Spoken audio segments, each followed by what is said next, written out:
Gente, então, para resumir as leis da alimentação, tá? Então, lei da quantidade, da qualidade, da harmonia e da adequação.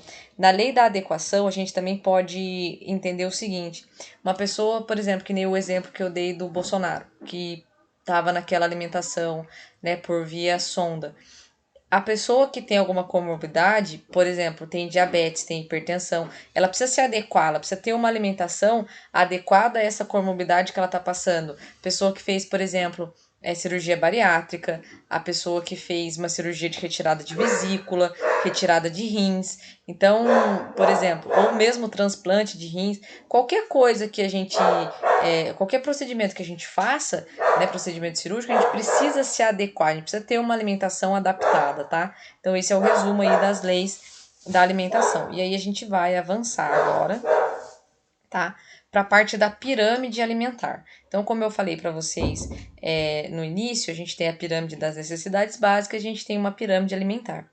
Tá? Então, a pesquisadora Sônia, tá, com esse nome difícil aqui, do Departamento de Nutrição da Faculdade de Saúde Pública da USP, ela desenvolveu em 1999 a primeira pirâmide alimentar que foi adotada aqui no Brasil, tá? Essa pirâmide, ela era assim. Então, aqui eu tinha arroz, massa, mandioca, porções e tudo mais. Depois aqui eu tinha verdura, legumes, 3 porções.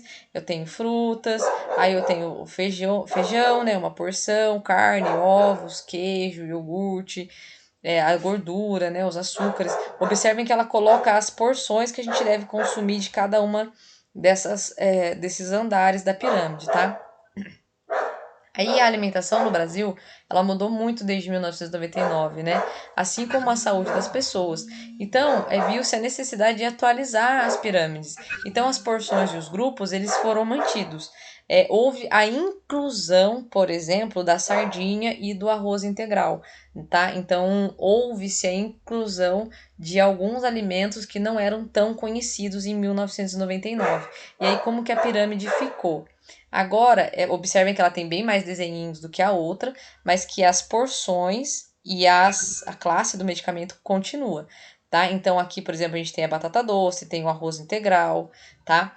Aqui na fruta aumentou a quantidade de frutas, né? Aqui também aumentou a quantidade de legumes e verduras. Aqui a gente já tem, né, a inclusão da sardinha e tudo mais. Então houve um acréscimo dos itens na pirâmide, mas as diferenças elas são bem sutis, tá bom? E nós vamos ver bem a fundo essa questão do que é o arroz integral, do que é o arroz branco, tá? Para vocês entenderem por que ele é tão benéfico para a saúde, ok?